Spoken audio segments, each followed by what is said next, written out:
Today, we honor the curious minds that challenge the status quo, break barriers, and explore the unknown to unlock new opportunities. To ignite real change, let's embrace the spark of this moment. Hello, everyone. I'm Meenal Singh, and I extend a warm welcome to all our incredible innovators to the elimination round of T.U.P Season X. Get ready to unleash your spark factor in this intense battle of brilliance because securing a win here is the ticket to the semi finale of one of the most prestigious B school competitions in the country, the Ultimate Pitch Season X. So let's get started. As you all are very much aware, at Reliance, we thrive on fresh ideas and innovation. It's deeply embedded in our core, shaping every aspect of our businesses and social initiatives. The ultimate pitch was conceived with this exact spirit, serving as a platform for curious, pioneering minds eager to showcase their next big spark. Now, in our 10th season, TUP has evolved into an unparalleled journey. Continuing the decade long legacy, we flagged off the competition physically in the top 20 B schools across the country.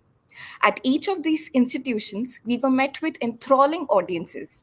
The insightful sessions led by our visionary leaders truly sparked curiosity and creativity.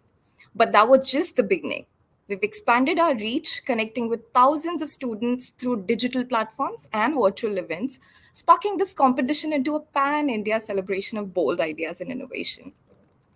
Now, it's with great excitement that I invite you to experience the magic of our campus launches and the highlights of a pan India virtual launch with this video.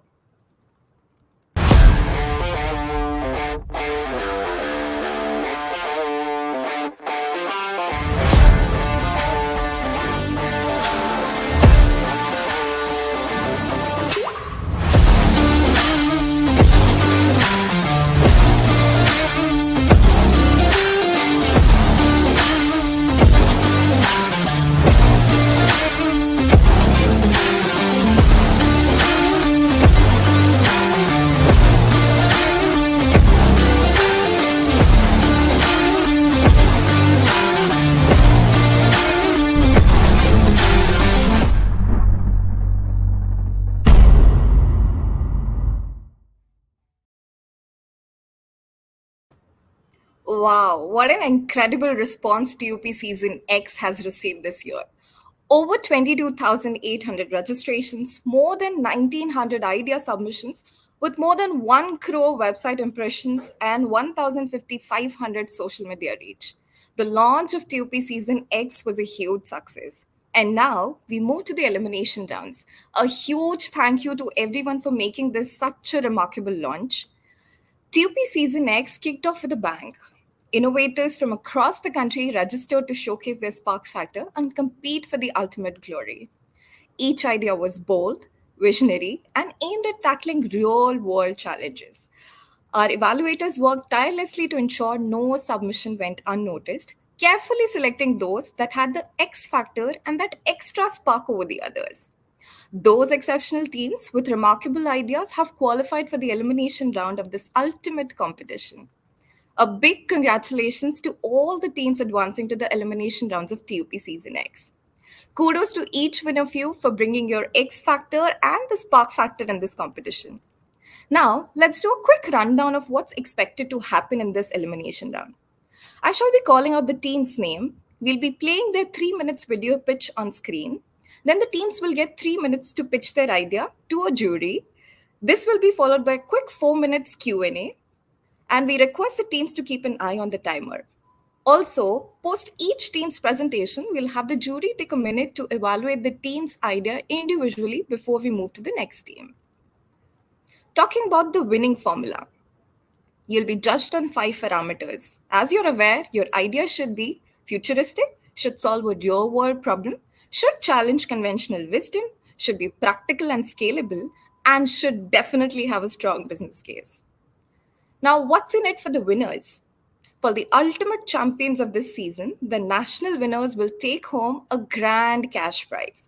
And that's not all. We are thrilled to announce some more rewards. Elimination round winners and runner up will receive 50,000 and 25,000 respectively, along with very cool T.U.P merchandise.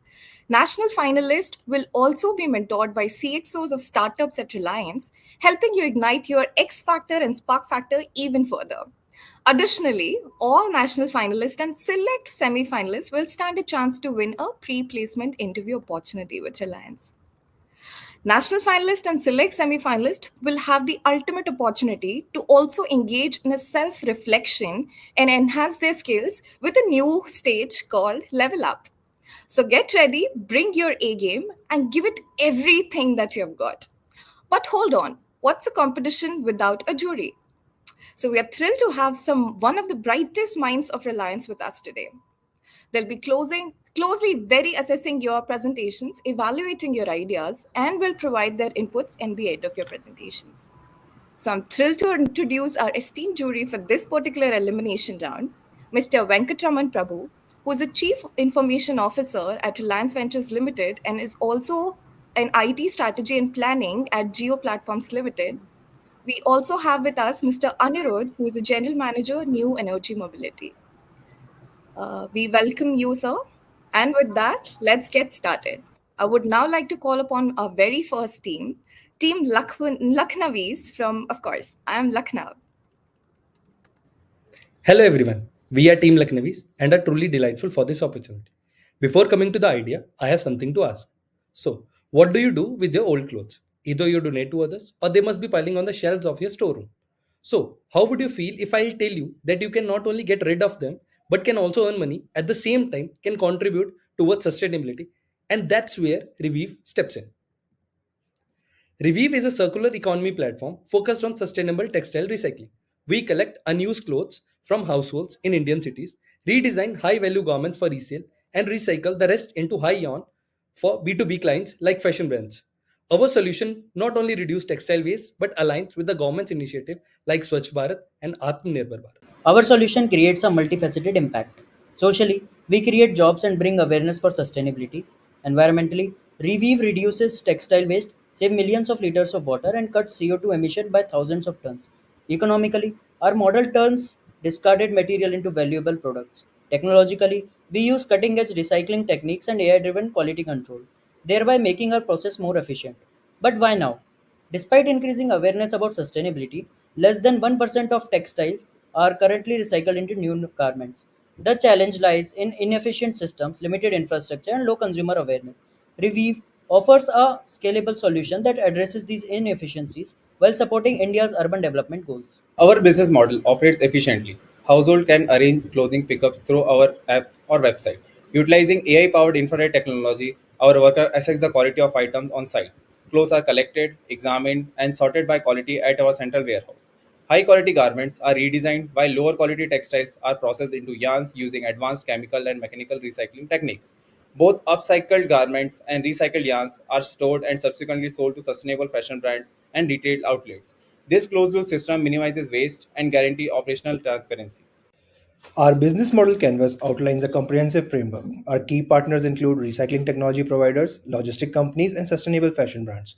Key activities involve collection quality assessment, recycling, and redesigning. We serve two customer segments: households looking to sell unused clothes and B2B clients looking for eco friendly yarn and redesigned garments. We generate revenue by selling upcycled garments to sustainable fashion brands and through the sale of recycled yarn to textile producers. Additionally, we can license our technology to other regions, contributing to the Make in India initiative, and we may even explore CSR partnerships, which can add another revenue stream. The time to act is now. With Revive, we are pioneering a sustainable fashion revolution in India, transforming waste into value. We are not just reducing textile waste, we are empowering communities, fostering environmental sustainability, and creating a profitable, scalable model for the future. Together, we can create a cleaner, greener, and more responsible fashion industry. This will help India achieve its target of net zero carbon emissions by 2070. Thank you. Hello everyone. Today we are tackling a massive yet overlooked textile waste. Each year, India produces 7,800 kilotons of textile waste, with less than 1% being recycled into new garments. Our solution, Revive, addresses this problem head on. Revive is a platform that enables households in metro and tier 1 2 cities, hotels, etc., to recycle their unused clothing conveniently. User can book the collection slot, get textile picked up from their home and are paid an incentive based on our AI powered spectrometer technology license to access fabric quality. Our value chain starts with collection and the inspection, then moves on to segregation and repurposing. We process low quality textile into recycled yarn sold to sustainable fashion like Zara and H&M, while high quality textile are redesigned and resold as sustainable fashion through retail channels. In this way, we are building circular economy model to promote sustainable fashion industry. Coming to the business model canvas, as already discussed, our partnerships come from the demand from the supplier side, from the recycling technology providers and the logistic providers, and towards the end, it is the sustainable fashion brands who will act as our B2B clients. Mostly customer segments will involve in the supplier side as households, hotels and hospitals and hostels and any other where we can get the textiles. And our ultimate sustainable fashion brands will be our demand side partners. Our key resources will include the app, infrared technology, which we'll use in the collection, and in-house designers, which will help us up recycling our good quality clothes. Our value proposition is not just convenience for the households, but it is also the kind of incentive which will be providing for clearing their old clothes, making them feel responsible that they are also contributing to this environment sustainability initiative. Our relationships will be both with the demand side and supplier sides. Key activities have been very detailed explained by Bhuvnesh previously.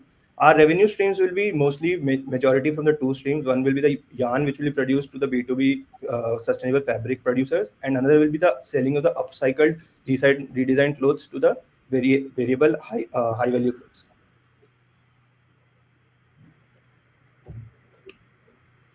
So talking about the financial viability, we have done market sizing and came across our SAM to be 3 crores household across metro and Taiwan cities. Our SAM growth will be year 1 by 1.5% and then gradual increase to 15% by year 5. So 90% of our revenue are coming from yarn only. So we have considered yarn and we'll be incorporating redesign cash flow in the later stages. So talking about the sustainability impact of the solution, we have considered just these three parameters and we are saying if these 3 crore household textile waste can be recycled, we'll be able to give 520 crores 520 crore back to the society. So these are the assumptions which we have made for to calculate our the recycling impact and the employment which will create. So like 30 millions of the household are present in the metro cities and the tier 1 and tier 2 cities, and we have assumed like 100,000 liter uh, 1000 liters of water is required to make a 1 kg of new fabric, and 100 kg of chemicals is required to make 1 ton of fabric.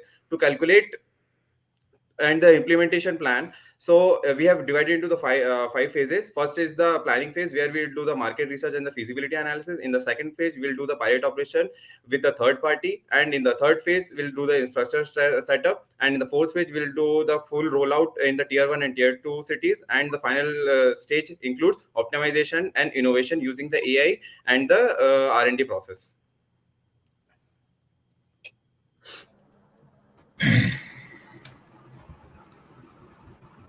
Okay. Thank you for the presentation. I had a Good question morning, regarding what Team stage are you Lucknowies. in Am I today with audible? this idea? I, yeah, are you audible? Can you hear us? Yeah, we can hear. Okay. Okay. So my question is simple. What stage are you in today? Because it's a good idea. It's a complex idea. Requires a lot of work on the supply and the demand side. You have put your phase zero as a feasibility assessment. Have you done that already? What stage are you in today? So we are in the feasibility assessment phase only, and we have created various user journeys for our app to like we are in the testing phase of our app. And rest we have talked to various suppliers and on the different sites, and we have done some primary research in at the different city level, but we have not yet come onto the ground to actually assess what the next phase will be. And your solution is the app, or is it, are you going to be doing the entire end-to-end supply chain aspect also? Entire end-to-end supply chain. App will be our Revive will be the brand of the app, but actually we'll be like, connecting it with the entire value chain. Okay, so you're taking on, identifying your logistics partners, onboarding them, and then on the other side, your fashion brands and your upcycling or recycling partners and onboarding them onto your platform. So the whole thing. So you're not really just keeping a platform out there. Have you looked at the competitive landscape of this? Are there any other entities involved in this sort of a thing? This is not a new idea for sure. So So currently, no the one is doing the recycling of the entire value chain, and not in India, not even in the bits and pieces. In New York, some firms are doing, but not just no one is doing from end to end. There's a no app development platform currently where you can actually have that convenience for pickup. Everyone is having a stores where they are asking people to drop down, which is not an incentive for the people. They're not even getting incentive for dropping it down. They're just getting store credits. So that is the main key value proposition. also Last question. adding Have to you this, heard of Goonj? Yeah, sure. Go ahead. Sorry. Go ahead. No, sorry. Also adding to that, the company named FabScrap in the New York, it's been doing on the similar levels, but it is not came up with the platform yet. It just pick up with the phone call, and it don't have the entire end-to-end supply chain. It just act as a picking up for the these old clothes and just forward them to the other partners. Okay. In India, have you heard of Goonj? Yes, sir. Yes. Goonj is pretty much into the same space. They have a very strong, collection network. They don't have an app. They don't have technology support, but they do have a very strong collection network and a recycling framework and all that in place. Sir, Have you they were one of considered the them as partners. Yeah, sir, They we are one of your interacted with. partners? No, sir, So they are not Goonj is our one of your partners. partners. No, no, sir. We interacted with them to know the feasibility impact of this, to what the challenges they were facing. So we interacted with the team members and met them also. So we did our groundwork with them, but we could analyze that they are just part of a value chain. They can become our partners in the long term, but they are not doing what we are envisaging to do in the entire end-to-end value chain. Okay. Anirudh, over to you. Thank you, Venki. One question on the scalability part. So we are trying to see how the existing value chain, the supply chain, can also get attracted towards your concept, and you can buy in their confidence. Can you give me at least two examples in the supply chain where existing ones who are working on new products can actually get attracted to your idea? So can you explain the question again? So I'm looking at a new product which I'm buying from a market, and there is a value chain, existing value chain, where new yarn is produced and is processed and it comes out as a product. They are going to lose the market when you come in. So you are probably going to look at including them in your value chain to make sure that their market is not going to get affected. Have you spoken to any two aspects of this value chain examples, and how you will be able to convince them to be your partner? Otherwise, you will see stiff competition both politically and commercially. Sir, actually, when we were doing with the numbers, we saw that we are just initially taking 1.5% of the market when we go in the recycling. It's just the recycling market. The space is so huge that even if all 10 different competitors within this space also comes, then also in a very small chunk of recycling textile market will be catering.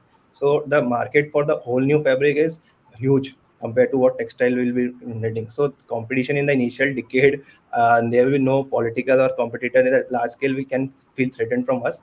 But definitely, because they will be buying yarn, a sustainable yarn from us, they'll get a certifications which they will actually get tax incentives also in the future if government supports the initiative of zero emissions coming from textile industry.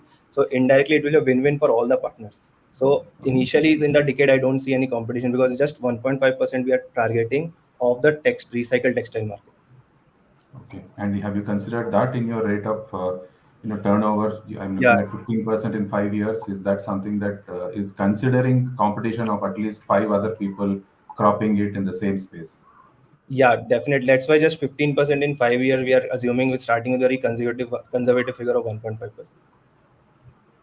Okay.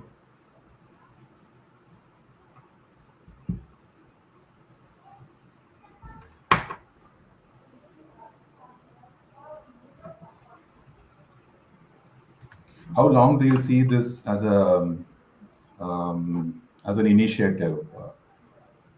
Yes, 5 years is something that you can see to establish yourself. What is your long-term vision that you will see, say, even beyond 5 years? So long-term vision is that just become a global brand, take the produce, like have our plants globally where we can actually do it, become a world leader in it. Also, just not textile from the recycled, there are a lot of chemical recycling method where we can have multiple products out of it. So we can eventually diversify into those recycled textile products, which we can actually have sell a different market, and a super app can be developed where all these marketplace items can be catered as a recyclable super app. So Vision is a global brand having multiple products from these recycled textiles which will be collected.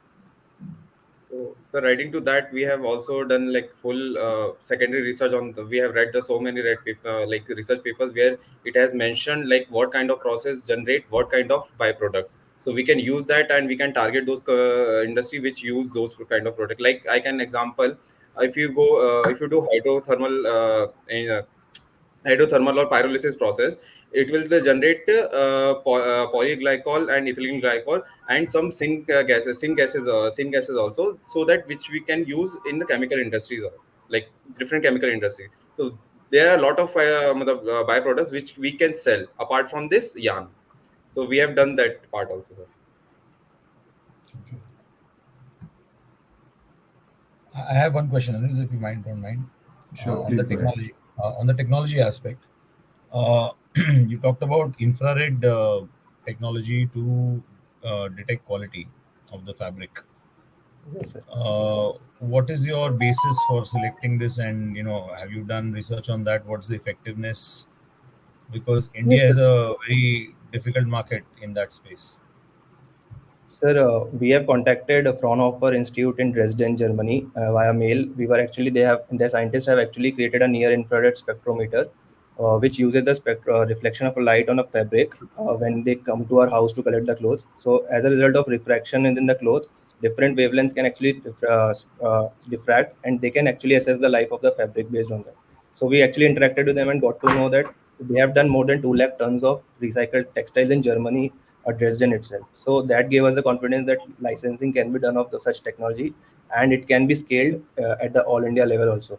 So that in 2021 they started doing this in Fraunhofer Institute, So this Germany. spectrometer is a handheld device, or because your collection staff will need to have that, right?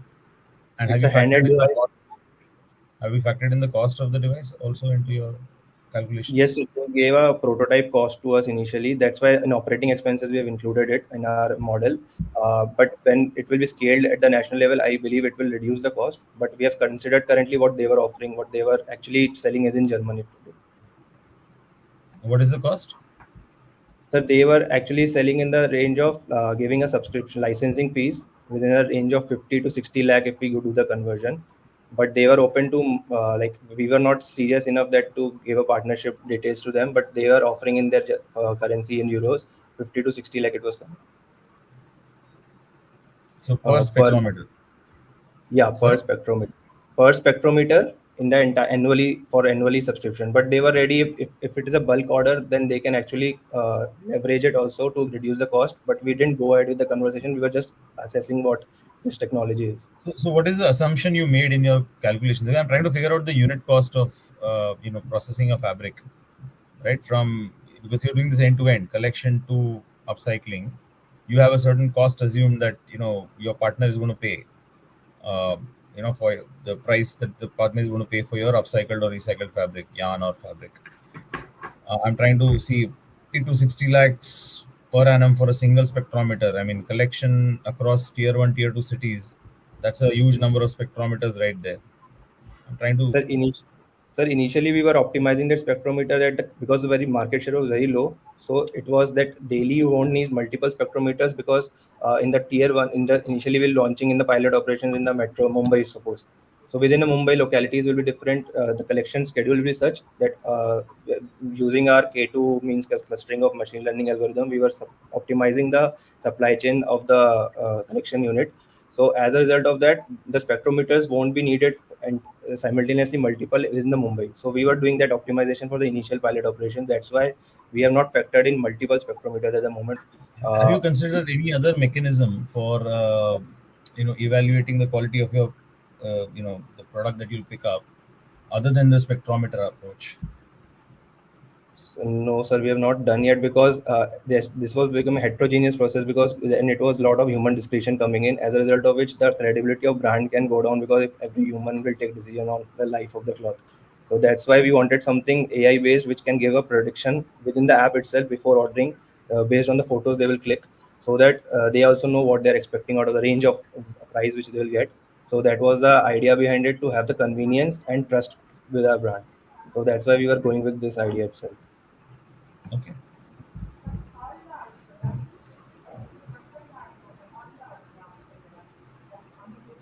I think I'm done with my questions. Anirudh, if you have anything.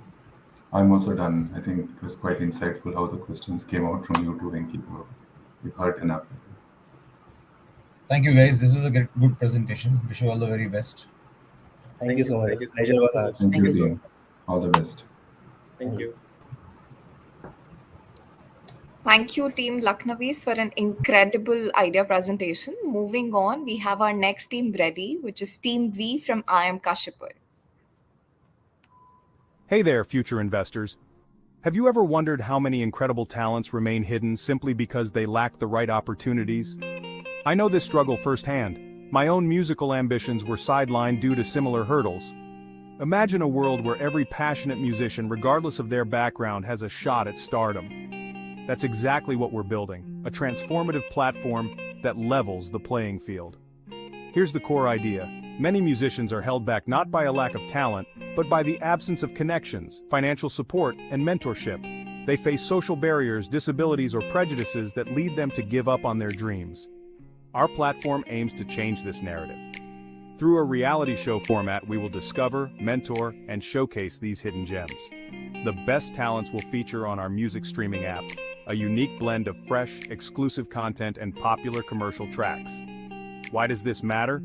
Because passion and talent, not privilege, should define success in the music industry. Our platform isn't just about entertainment, it's a movement to democratize music, one unheard voice at a time. Now let's talk specifics. Our platform offers a one-stop solution to discover and nurture musical talent. We'll hold online auditions and turn the discovery process into a reality show, broadcasted on our platform and social media. Audiences can engage through votes and feedback, increasing visibility for these artists. But we're not stopping there.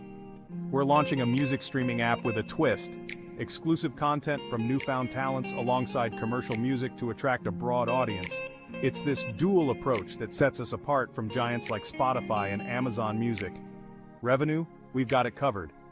From subscription models to talent monetization, reality show sponsorships, and artist development fees, our multi-stream revenue approach ensures sustainability and profitability. The global music streaming industry is projected to reach $103 billion by 2030. And with millions of independent artists searching for a break, we're tapping into a dual market opportunity. Our execution plan is solid. Start local, produce the reality show, scale internationally, and eventually expand to other entertainment areas like dance and composition. We've assembled a powerhouse team of music producers, talent scouts, app developers, marketing experts, and content creators. In conclusion, our platform is set to disrupt the music industry by giving undiscovered talent a fair chance. We combine talent discovery, artist development, and music streaming into a powerful ecosystem that benefits creators and consumers alike. Invest in us, and let's democratize music together. Thank you for your time.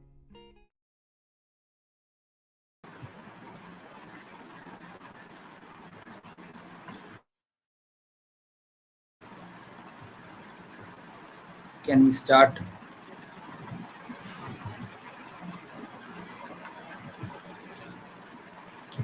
So, good morning, everyone. Thank you so much for taking time to be here today. I'm Sony Benny, an advocate by profession and a passionate lyricist and a composer. With me, I have Aravind P, who's a business developer with deep love for music. So, we are thrilled to introduce you to Melody X, our innovative music discovery platform. Before starting this, I would like to say a quote which was said by our professor of entrepreneurship, Safal Patra. He said to us in the first class that to find an idea, find the pain first, a pain which can relate to both you and the society. And our idea is based on that. Most of you will have a dream in your lifetime, a passion towards something which was not able to be completed due to many reasons. And I am such a person, like I'm a lyricist and a composer, and I was not able to come into the mainstream even because of many reasons, such as like I was not financially aided, I did not have connections, and there are many such talents I have seen in my lifetime. And here we are. Our dream is simple, but little ambitious. We aim to create, empower, and transform the future of music by helping hidden talents break through the barriers that have held them back. We are facing an issue due to many reasons, such as connections, financial aid, and social disparities, such as caste, religions, many things. Many of them is not able to come in front of the audience. They are held back. Our music platform is something which is unique for everyone, which can be done through various processes. And I would like to say that during this process we found out many problems, such as the competencies and other things. And the market growth which we saw during this process was huge, like 125 billion of music streaming platform was still untapped. And we believe that we will be able to tap that by providing more support to the new talents. So we will like to launch a music reality show from where we take the talents and we gave them opportunities, mentorship, and led them to the our music platform. And then we will be able to bring them up. And this as a sustainable model with free with subscription model. And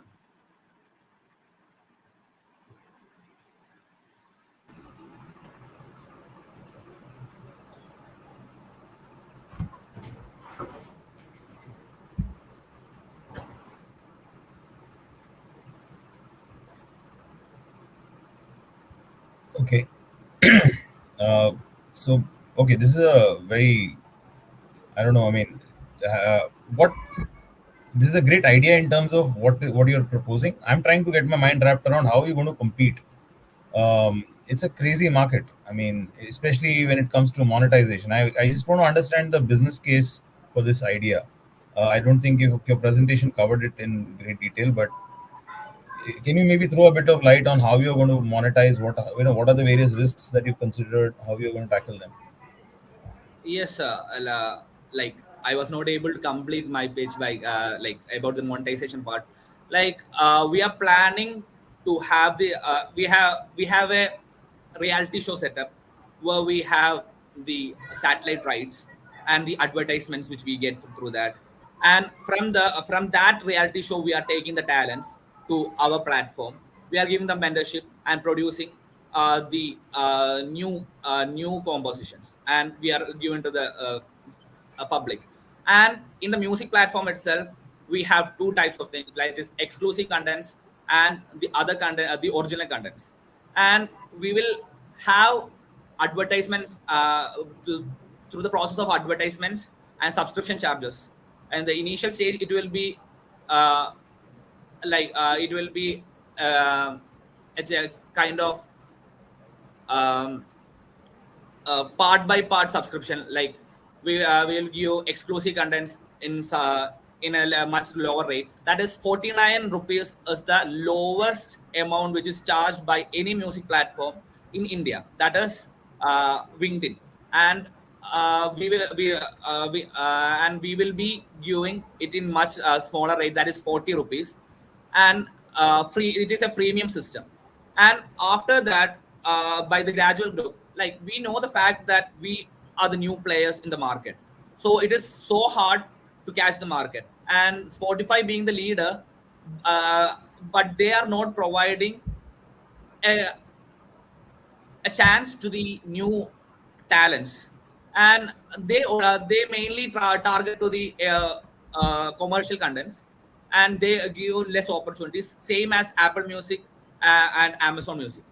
So when it comes to our part, most of us have an I like everyone, even even sir may have a passion in life. Like I used to see cricket matches, And when I used to see, there will be many people sitting there to watch the game. It is not because that not only they want to see that, it is also a realization that they were not able to achieve that. So I think there is a big population out there who wants to see talents, who wants to come into the pool. So I do believe that we can catch the audience by that, and by our subscription models and the advertisements and the satellite rights, we will be able to cover our expense within the time span of 1 year. Okay. So I understand that there is a, on the supply side, maybe you have a lot of talent who wants to come onto the stage and, showcase their talent. I mean, I get that. But there's a huge factor, because when you're talking about customers uh, listen to different kinds of music. You can never predict that a certain talent that you bring onto your platform is going to be successful. So there's going to be a very low hit rate also. And I don't know, you considered Spotify, Apple Music, Amazon Music as your competitive landscape. I get that, because they are the top players. But there's also YouTube, right? YouTube and YouTube Music, which Yes. actually democratizes talent to a large extent. In fact, I would contend that YouTube Music is probably your nearest competitor, and they are pretty much free. Yes. So what is that X factor that would get your, so you're bringing on talent, I get that, but what is the X factor that will get your customers onto your platform and onto your freemium model? Have you sort of articulated Tony, that? I think I'll take it. Yeah. So we believe that YouTube Music is there. Yes, YouTube Music provides an opportunity for talents to showcase themselves, but there is no no reward system that is attached with this YouTube Music. We are creating a reality show kind of thing where people will be competing with each other. They will be creating the best contents and competing for a prize money or an opportunity to showcase their talent. So that's where it differentiates us from YouTube Music. So that can attract a lot of customers or a lot of talents into our application or platform. So And yeah, I also heard coming to that the part. customer, and Hmm. all, and also coming to the customer side, that is the viewers. And like the viewers, actually there are many people who sings, and they are fed up of though, like they know they will produce good music, but they are still not aware that the people sitting besides you have talents. And YouTube provides a platform, but they do not provide a place where they mold the musicians. We are here to mold the untapped talents. And also, while going to that, like anyone can uh, do a video in YouTube. The quality does not matters, but in our case, we are taking care of the content. Like we will be monitoring them, and we will be never um, compromising with the quality. So a quality product will be our assurance, and that is one thing which all the musicians needs. As I said, I was a lyricist and a composer. I did not wanted to produce my music directly into the market. It was because uh, my content should reach to the audience in a better manner, like in a premium condition. So many of them have that wish.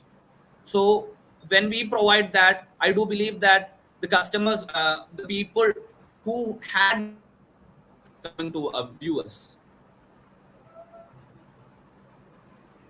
Okay. So, in addition to So what he has said, I hmm, would also like to add something.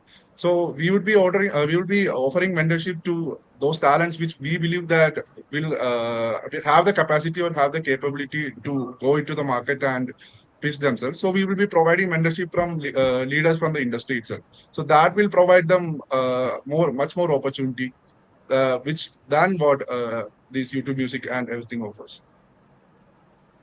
okay, I get what you're saying. I hear you, and it's a very, like I said, it's a very good idea. I don't have any thing with that. And so, if you can succeed, this is great. But my question is now twofold based on what you answered. One is there is a huge infrastructure cost, because you're talking about bringing on talent and mentoring and molding and providing them with, because a lot of this talent may not have access to high quality studio and recording equipment and producing equipment. So you are planning to give that as well, is what I'm hearing, right? Yeah, Or no? yeah, Okay, so yes, there's a we huge have the. infrastructure Yes, cost. sir. Okay, and second part is you're talking about mentoring and all that. I'm assuming that it's not just you two mentoring the thing. You're probably bringing on some, industry Celebrities. talent also to mentor, Yes, right? I hope so, because you're talking about quality yes. assurance and all that. So I hope. So this puts a huge initial. There's a capital expenditure. There's a huge operational expenditure. You've got a peak to climb there. So, from you're bringing this onto the ground. Are you bootstrapping this? Are you looking for investors? What is the strategy there? Sir, like So, we would like to quote the Uber's idea was the Swiggy Zomato idea. They did not like in the initial stage. They did not look for the profit. They were giving like huge discounts and things to the customers. And we also don't think in the initial period we will be that successful, but we do believe like by providing an industrial expert for their mentorship for the infrastructure, we will be having high cost, but that is considered to be the initial cost. But when our product is in the market and when it is to the wide audience, we do believe that we will be able to cover these expenses. The initial portion will be a struggle for us, but we do believe that we would be able to uh, come with the ideas and investors. And as I said, our pitch is for all the investors who was not able to achieve their passion. Like we can, I'm pretty much sure that they will understand the pain of the people who was not able to achieve their passion. So we will so in bring up, and also the advertisements too. Advertisements factors, like when we bring a new idea, we don't think that getting an advertisement a pool of advertisement will be difficult for us. I don't know. So coming to the mentorship part, there is a movement happening. We both are from Kerala, so there is a movement happening in Kerala music industry where hip hop culture has been growing in a rapid expansion. So there are many artists who have a large follower basis on social media. So if we can get in touch with them, or if we can connect with them, we can make them post something about our platform on social media or something. And there are artists who are accessible to us as well as who have a huge fan base as well. So if they can promote our platform, I think a huge lot of people will be coming or will be attracted, and we can also go through them for mentorship as well. If the platform grows to such an extent, and even if we are able to crack this competition, also I think we will get a good opportunity to showcase ourselves in that manner. Okay, I'm done with my question. I knew if you have anything, please. Yeah, sure. Thanks, Venki. First of all, thanks a lot for bringing music into this topic because I'm also an avid music fan. I'm really concerned about how music will go forward, and I'm looking at it from the success of a musician, right? So there is an opportunity for an upcoming musician who is probably not in the professional career, and I'm understanding that you want to give a platform. Not very convinced about reality show because reality show is some tried and tested, and there is always this tagline with a reality show, right? So there you have the people who are for Big Boss, someone who says that I cannot even tolerate Big Boss. So the tagline is something that you should get away, and I don't want that to be linked with the success of a musician who's trying to bring his or her passion on the table, be it with vocal or instrumental. So I want to understand from you how you are going to use that as a basis to market your product. And then I'm also looking at it from a consumer point of view. I'm probably at an age where I will no longer be a musician, but I want to be a consumer. And I want to see what is unique from what you have already shown over there. Yeah? Spotify and YouTube Music is what Vinky also pointed out. So we are looking at already content creators who are using that as a platform. What is in it for me as a consumer to come and say that this is something that I can consume? Rest comes later. I need a platform where there is a content creator and there is a consumer who's rock solid and that is very differentiating from the existing lot. Yes, sir. And I'm not So, able to get that completely. While I can see the infrastructure and the money and all that you are pulling in, I'm trying to see how you perceive the success of a musician, you perceive the success of a consumer or the. sir, as you told, reality show is really something which, like, no one, most of them have different taste on. But our reality show as a platform where we only look for the talents. Like you can see that it is not like the Indian in like it is like America Got Talent. Like in one episode, we will feature many talents, and it will be not a continuing segment. Like if it is continuing, there will be dramas. People will say many things about them. Like the reality show content is a proper revenue tactics for us. Like the process of satellite rights, advertisements, and the fan vote rights. Like such things are something which we are able to generate revenue by finding the talents, and it also boosts our identity. Like the thing, the winners or the selected people, selected talents are going into a platform where they can showcase their music. So I do think that itself is an advertisement for our music platform, and also it generates the revenue system. And while going to the consumer part, I do believe that everyone has a different music taste, and we we will be providing original contents in every genre for the consumers.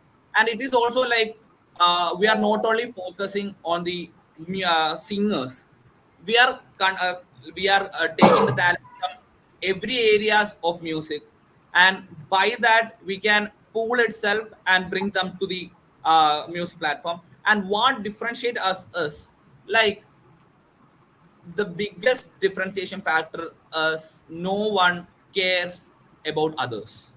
That is like, if he knows to sing, yeah, he will sing in the class, he will sing in a stage, he will sing in a program, and he goes done. But it's not like that. We want to showcase the talents of the people to the world, which no one is showing. Like if even Spotify, Amazon Music, and Apple gives chance for exclusive contents or like own composition, but they are not showcasing uh, a mentorship program, or they are not molding a singer. Like they complete their process after uploading something. We are not like that. We bring them up. We will be there with them, and that belief which we can give to the music world, I do believe that that will be reaching to the consumers, where they can believe in our product. Like they will bring something unique. They are like not something. Many of them have the feeling like that is cinematic type of music. That is not original music. We are not going to do that. We will be exploring different areas. Okay. I believe there is a So, lot in of scope addition, I would for. like to add something personal. My father is a person who started studying music at the age of 60. So, there is something called Arangetam where you showcase your talent first time in front of the public. So, he did that in his 62nd age, 62. When he was 62, he did that. So, there are many people who are still ambitious and who wants to showcase themselves. So, people like that will be interested in watching the journey of someone young who they could not do in their young age, showcasing their talent, and the journey where the growth happens. So, there are people who are very much interested in that. So those people will be our consumers, and a certain age, like you have mentioned that the people of your age, what will attract consumers like you to watch our content. So this journey where they see themselves in a young person will actually have will create an emotional connection with the platform as well as the artist. So that will also attract. Like it very much. Yeah. So I think there is a lot of potential where you can expand on the consumer side as well as on that. Maybe you have shared some of it with us, but I believe there's a lot more scope that you can bring it up. Okay. I don't want to touch on the business side. I think he spoke about it, so we will. That's all I have from my side. I'm trying to understand your idea, and a great initiative. Irrespective of how this way goes, I think guys should pursue that. Yeah, absolutely. I agree with Anirudh on that. Very good luck to both of you. This is just a competition, but I think this idea has a lot of potential. But you need to Absolutely. really think through a lot of aspects. I think some ideas, I think Anirudh and I have given you today. So definitely consider Yes, that. yes, sir. Thank you. Thank Thank you, you. sir.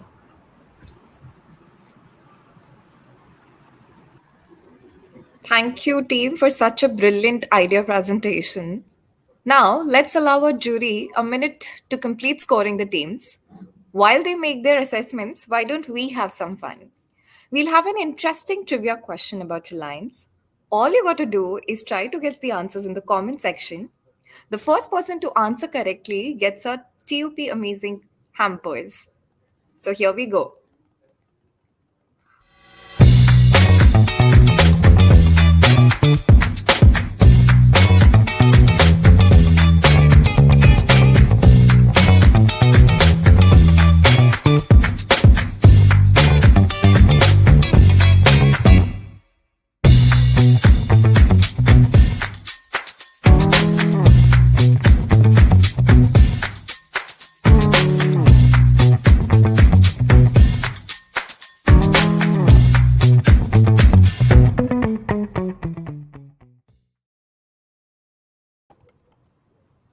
Gaurav, you've guessed it right. Please reach out to us on our social media handles or support at unstop.com. Now let's move on to our next team. I would now like to call upon the next team, Tushar Atal from DMS IIT Delhi. So, hello ma'am, my name is Tushar Atal, I'm from DMS IIT Delhi, and today I'm gonna pitch my idea to you. So basically, my idea is implementing AI, AR and VR in real estate. So as we all know, in today's time, people are busy with lot of their works, and all the time they get is on weekends, sometime free time. So my idea is that now when you go to look for a property, what happens? You go, you visit multiple properties, again you come back, you take out time for them, you go visit different properties you don't like, again you come back. So it's an hectic process. To just make this process more simple, what we can do is we can implement AR and VR videos on this process. So how we can input this idea is like when we go to a client to pitch our properties. So what we can do is we can take the AR and VR videos of all the properties which we have. We can make the video of it. We can keep the video ready, and when we go to pitch the client, whatever property sounds interesting to the customer, we can show them the AR and VR video of those to the client. Where so what benefits of this is the client can enjoy sitting at his or her place or his or her chair and enjoy the get to know about the property, get to know about the surrounding of the property, all through AR and VR videos, and it will also save their time. They don't have to travel to various different places to look for different properties, because they can get all the details about property by sitting at their chair, and any property which they like or they want to proceed further with. So then we can go and take them to those property and finalize the deal. So what I believe is this idea can make the decision making process a lot more simpler and easy and more fast. So that's all. Thank you.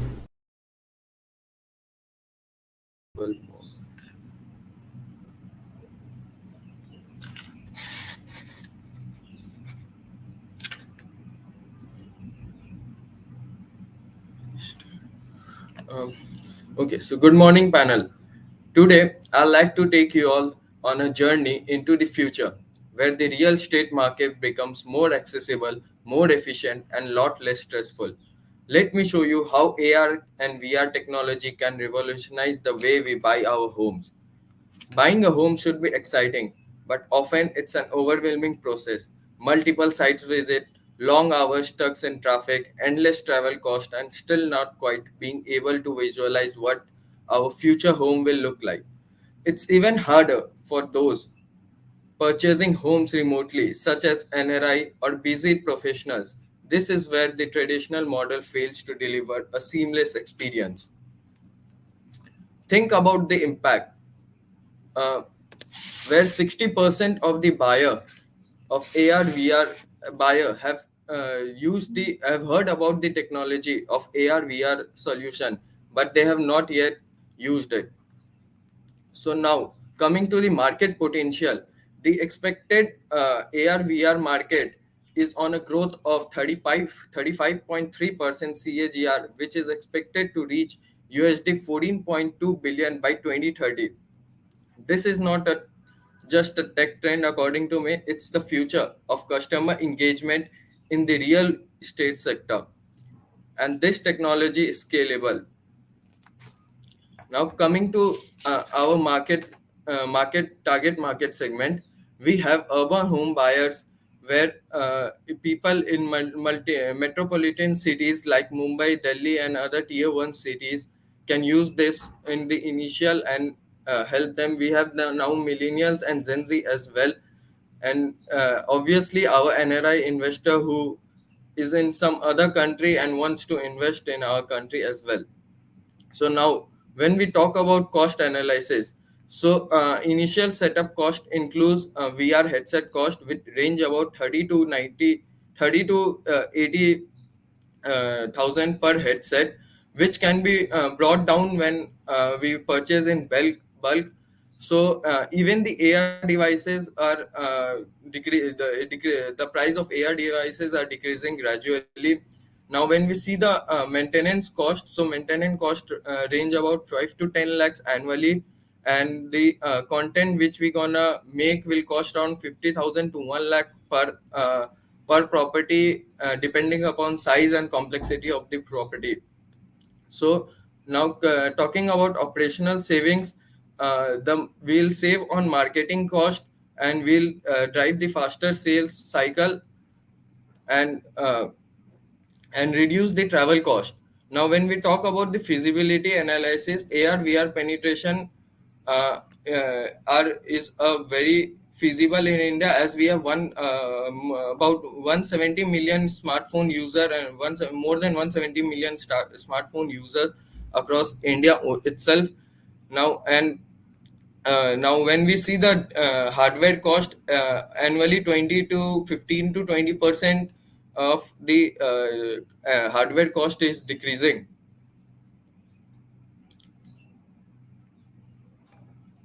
So coming to the roadmap, can I continue? Yes, you can continue. Okay, so Continue, continue. yeah, thank you, sir. Coming to the strategy of implementation, we can implement this idea within 6 months, and we can go up to even 5 years. So, firstly, we need to lay the foundation, where we have to do a pilot testing, make AR, VDR videos of the property, and then list them to the our customers for the improvement. And then we can scale. We can make a partnership with other real estate agent giants like Shova, Godrej, and other sector. And even we can, when we see about B2C model, we can directly set up an real estate brokering firm, and we can directly serve ourselves to customers. And when we see on month 3, or we see of year 3, we can launch the product for the whole for our customer as well. If we are going for B2C, we can offer this service to various other clients, and gradually we can expand, and further we can enter into global markets itself.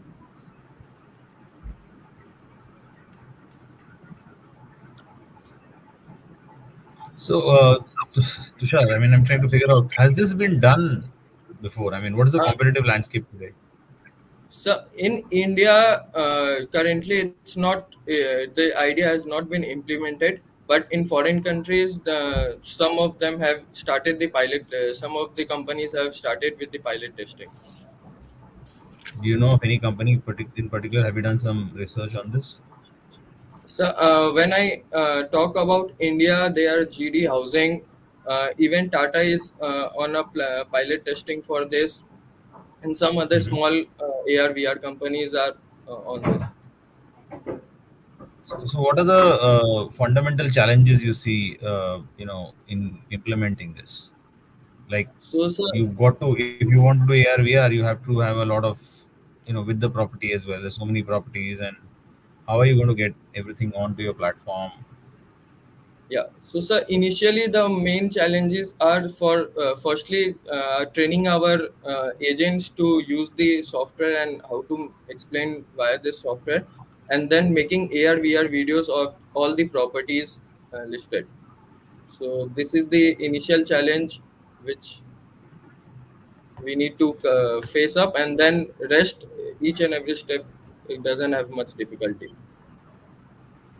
So, from your, foundation aspect, or like I'm looking at your roadmap, and so Yes. initially, are you planning to tackle a particular city or a, what's your strategy like for all of this? So initially we'll start with tier 1 cities, as people with tier 1 cities are more accessible to technology, and even in tier 1 city we find young generation crowd much. So initially we can start with tier 1 cities, and later on we can see there is a demand in tier 2 and tier 3 cities as well.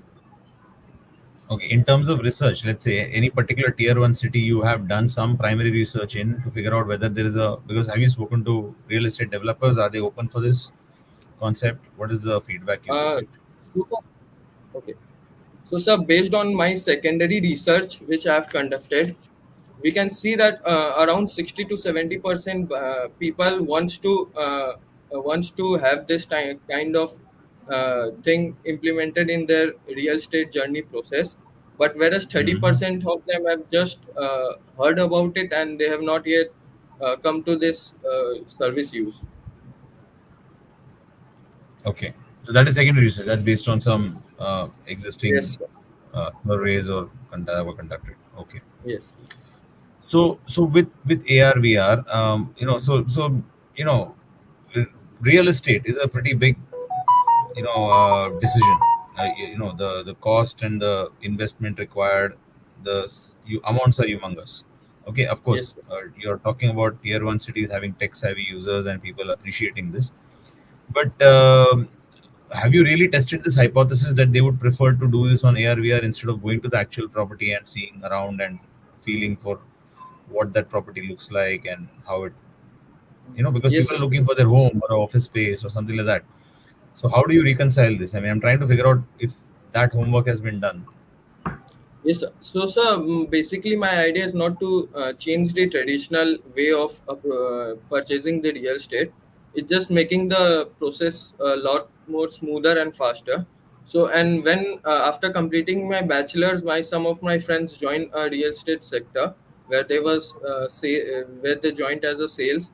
And when with the help of their, took some feedback with them, as well as I asked them to ask some question from the customers and how we can improve this process.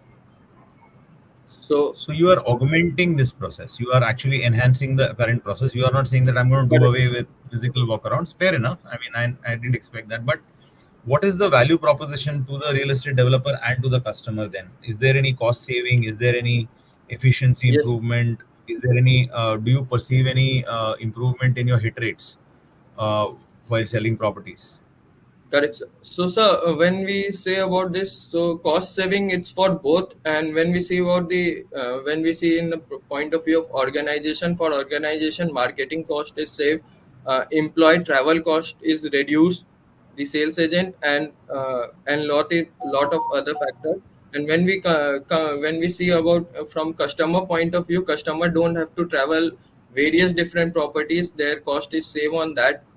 Even they don't have to travel much and visiting each and every property. They can sit on their couch and visit different properties in the span of very less duration, and whatever property they feel they can go on with, they can practically go and then look for that property instead of visiting each and every property. Okay. All right. Anil, if you have any questions. Thank you, Tushar, for explaining us the roadmap of what's going on. I'm also trying to link the pain point that I see as a homeowner or a potential homeowner.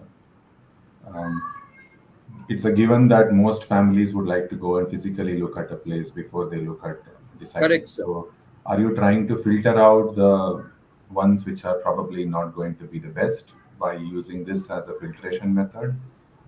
Is my Sir, first point. And have you had a chance to understand this also from real-time users, real-time potential home buyers, to see if this is something that they would subscribe for? Because at the end, you will have to tie up with a property developer, and they will be the ones who will have to onboard you or your product into their value stream. So these are Correct, the sir. two things that I have as an initial question. So, sir, coming to your point one, this process is just this idea is just to shorten the process. So, like when you see, if you go to purchase a property, a real estate broker will show you 10 different properties. So it's not about filtering out. It's just that we make an AR/VR video of this, and we send our agent to their location where they can comfortably sit and use the AR/VR devices to properly see the properties properly, and even Mhm. walk around. It gives AR/VR solution gives the feel of customer itself is walking in the property. So that will play a huge difference. That will, I think, play a huge differentiation in shorten the processing time of making the decision. And Okay. coming to your second question, yes, surely, if we see from B2B perspective, our real estate brokers will be there, and we can sell them through a subscription model, or we can even patent our videos. The AR/VR videos, we can patent them, and we can sell this service to different real estate brokers as a subscription model or different models. What would be the price that you're looking at when you patent it and make it a subscription? Because if I have to drive 15 minutes to see the place, and if this is going to be economical, it's only my diesel price for 15 minutes, right? Sure. So, So sir, I'm trying to say, coming to this place, since we know that this AR/VR solutions making cost of video will cost around approx from 50,000 to 1.5 lakhs, depending on various other factors. So, sir, this cost can be this is the main cost which we gonna occur, and then there is a cost of headset or the device, which is a one-time cost, and later on we just have to keep the devices maintained. So the main cost which we gonna occur is making of the AR/VR videos. okay. So I have seen apartments or potential, homes also being covered via 3D imaging and then with Correct, sir. photographs stitching together. Then that's available for somewhere in the range of 2000 rupees, and I Correct, don't sir. think they cost more than that. So if I can get that for 2000 rupees, what would stop me from, switching from going to yours and stay back with So, sir, what they already offer? when we see of the traditional method which you are saying about photographs or 3D photographs, the 2D and 3D photographs won't give you the feel, and the AR/VR devices can give you a feel of yourself walking in that space where you can roam around in the house, or if you want, you don't like anything, you can just try and say that if we remove this, it's just Mhm. like virtually you are taking a tour of the house, and you can explore each and every corner of the house. Okay.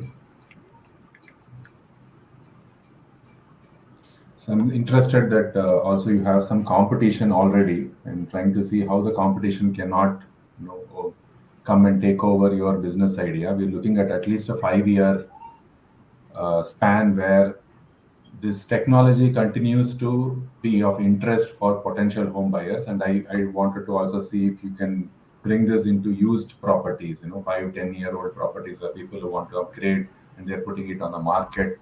That's also a potential area that I don't know if you've thought about it, not necessarily new ones, where there'll be private players like me who are trying to come and reach you. How do you plan to associate with us when we don't have that kind of infrastructure with us? How do you assist Okay. us?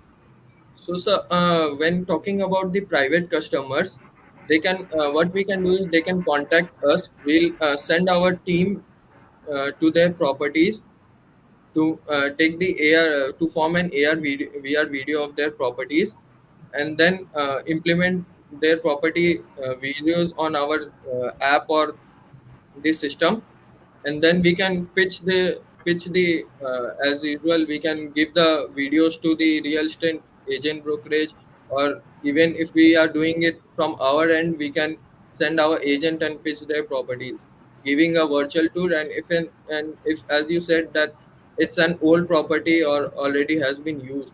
So making a AR VR video of their property will give a live recording itself. It will give a viewers a live experience itself. Okay. All right.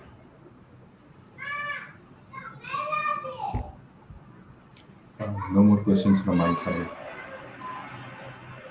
Yeah. Thank you, Tushar, for the presentation. Wish you all the very best. Thank you, sir. Thank you, Have a good day. Tushar. Very interesting, and wish you the good luck. Thank you, sir. Have a good day. Thank you.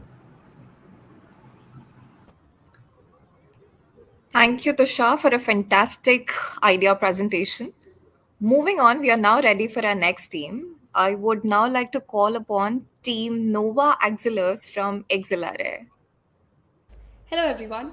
India's agriculture sector is critical, contributing nearly 20% of the country's GDP and employing about 58% of the population. Yet it struggles with productivity issues, fragmented land holdings, and significant post harvest losses. Smallholder farmers make up 86% of the farming community, and their fragmented land holdings prevents economies of scale and access to modern tools. Additionally, 16 to 18% of fruit and vegetable production is lost post harvest. Most smallholder farmers earn less than 10,000 per month, with much of their profits absorbed by middlemen. The Value Trust addresses these challenges by consolidated fragmented land, providing modern agri-tech solutions, and offering direct market linkages to farmers. So, how does farmland ownership and leasing will work? AVT will pool and lease farmland to small and medium-sized farmers. Through this model, farmers will retain ownership while gaining access to irrigation systems, precision farming tools, and high-quality land, boosting productivity. We will also introduce precision farming tools like soil sensors, drones, and AI-based yield predictions. AVT will also invest in small-scale cold storage and processing plants to reduce post-harvest losses, adding value to crops. AVT will create the direct market linkages between farmers, retailers, and fruit processors, cutting out middlemen. This will ensure that farmers receive a fair price while they make an participation AVT profit sharing model, allowing them to benefit from the trust success. So, what will be the business model of AVT? AVT will generate revenue from leasing farmlands to farmers, agri-tech subscription offering modern technology at affordable rates, processing income from small scale processing plants, market sales where AVT will take a small percentage of direct to market transactions. So by offering these both financial returns and social impact, AVT is an attractive opportunity for agriculture focused funds, investors looking for the rural development. Through AVT, farmers will gain access to capital, modern technology, and markets, increasing their productivity and boosting their income. By investing in climate resilient crops and solar powered irrigation, AVT will reduce dependency on the erratic weather, which is crucial for more than 50% of the rain fed Indian farmlands. For investors, the AVT offers stable returns in agriculture while contributing to the rural development and aligning with the ESG goals. Sustainable practices ensure that both farmers and investors benefit from the long-term growth. Indian agriculture future can be more profitable, productive, and sustainable. With AVT, we can unlock the potential by empowering farmers and ensuring stable returns to the investors. Join us in transforming the Indian agriculture and creating a more sustainable future for all. Thank you so much.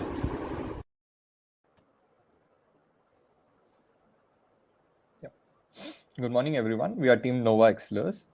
Today, we are here to present our Agri Value Trust, an innovative solution aimed at transforming the Indian agriculture. Next slide, please. India's agriculture sector contributes about 20% of the GDP and employs about 58% of the population. However, it is plagued with several challenges, including the fragmented land holdings, low mechanizations, infrastructure bottlenecks, and dependency on unreliable monsoons and middlemen.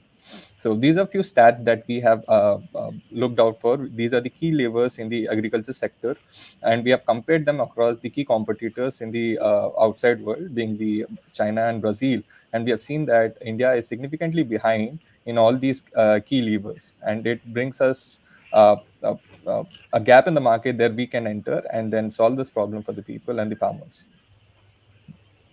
Rishabh, you can take it. So, what is our solution? Our solution is Agri Value Trust. So, what we'll be providing is a land aggregation. So, in AVT's model of we will be pooling the small farmers, creating an economics of scale, by improving their productivity and profitability. We will use the data and tech. So AI-driven yield prediction, IoT-based irrigation system, drone surveillance. This can boost the yield and reduce the input cost. We will do the post-harvestment infrastructure, like investment in decentralized cold storage and small-scale processing plant reduces the loss of and increase the crop value. So this will provide the benefits of like increase in crop yield by 30%, reduction in post-harvest losses by 50%, and farmers will be provided direct market linkage, which will increase their income by 25 to 40%. So now this will redefine the farmer's journey. So initially, farmers begins with their own land, often fragmented and lacking access to capital and technology. So their agri-value trust pitch in will providing the leasing option, modern agriculture technology. By doing this, what farmers are experiencing is increasing in the crop yields, precise farming, better irrigation, and modern farming technologies. And they will get access to the direct markets like retail market, food processing, and cold storage. And this will lead to all the key benefits for the farmers. So next is the business model. Here we are the key partners in which agri-tech companies will be onboarded. Retailers and food processing companies will be onboarded for the direct market access.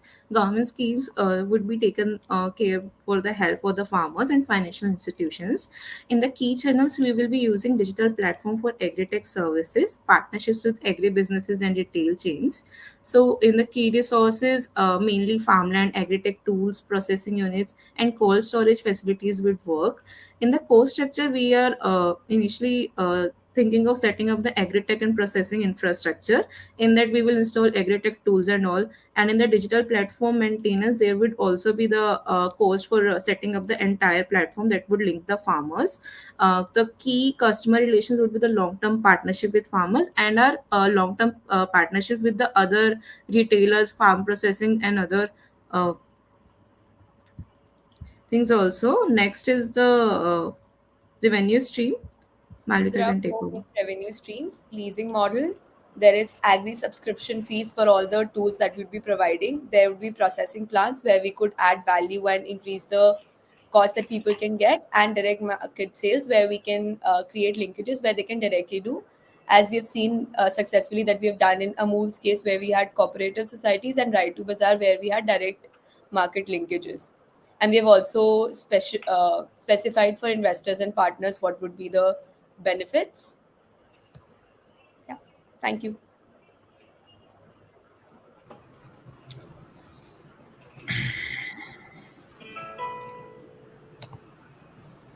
So, Good morning, thank you for team. the presentation. This land aggregation concept that you're talking about, have you actually tested this hypothesis whether there's is a market for this or a need for this? In terms of, I understand you're trying to bring in economies of scale. That's very well articulated in the presentation. But I'm trying to figure out if the on the ground sentimental reality is such that farmers, small farmers especially, are open to this idea. Have you done any sort of primary research on this? No, so it's in the ideation stage for now. What we found out was there could be a lot of economic benefit if we go through this model. Secondly, we also see that because of the erratic, because of the crop pattern and also the erratic monsoon seasons, we felt that the education, one area that we could be working on could be educating the farmers. Secondly, the farmers who are currently acting as businessmen could act as an employee in our model, where farmers would be paid irrespective of the yields. Rather, they'll be working as an employees for us, so they'll be getting a steady income from whatever they're trying to do. And that's exactly where I'm coming from. Are they open to this concept? Is something you definitely need to test. Moreover, there's another factor. Mostly small farmers in rural areas are beholden to larger landowners or the political structure in the village.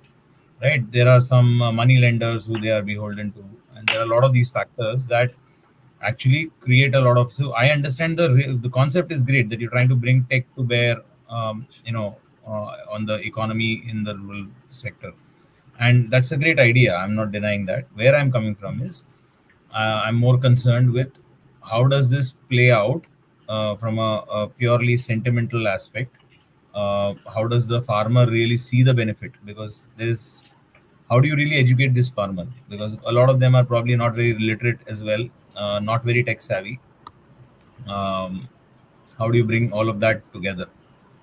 And I land think is something very, very deeply personal to people, right? And you talk about, I mean, even though there you could, and the very comment that you just made kind of sets off a little bit of a red flag for me is, there'll be Yes. employees with a steady source of income. Um, I've seen a lot of employees who've gone to taken up farming because they don't want to be employees anymore. You're talking about going the other way. So, any thoughts on that? I mean, have you? I understand Yes. you are probably at a very nascent stage in your process, but Sir, have you we done a were risk? not. no. Yeah, yeah, Sorry, Vanshika, go ahead. Go ahead. Go ahead. yeah, I'm saying we were not referring to the employees in the sense that they will be like working for that, like we will be instructing them. But in that sense, like because in farming there is a lot of disguised unemployment in which people do not earn well. Like they are working the full entire day only, but the amount of the amount that they are getting paid is not much.